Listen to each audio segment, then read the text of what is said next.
Welcome to IBTV. కార్మికుల హక్కులను కాలరాసే కేంద్ర ప్రభుత్వ లేబర్ కోడ్లను వెంటనే రద్దు చేయాలని బైంసాలో జరిగిన దేశవ్యాప్త సార్వత్రిక సమ్మెలో కార్మిక నేతలు డిమాండ్ చేశారు.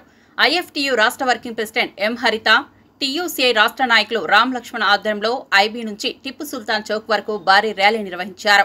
మోదీ హామీలన్నీ వృధా అయ్యాయని విమర్శించిన వారు కార్మిక వర్గంపై 4 లేబర్ కోడ్లు ఉరితాళ్లుగా మారాయని పేర్కొన్నారు. బీడీ కార్మికులపై జీఎస్టీ ఎత్తివేయాలని, బీడీ కార్మికులందరికీ 4,000 రూపాయల జీవన భృతి అందించాలన్నారు. కనీస వేతనం 26,000గా నిర్ణయించాలన్నారు. ఈ కార్యక్రమంలో ముఠ్యం, లతీఫ్, దేవాదాస్, అనురాధ, సీత, అలీం తదితరులు పాల్గొన్నారు.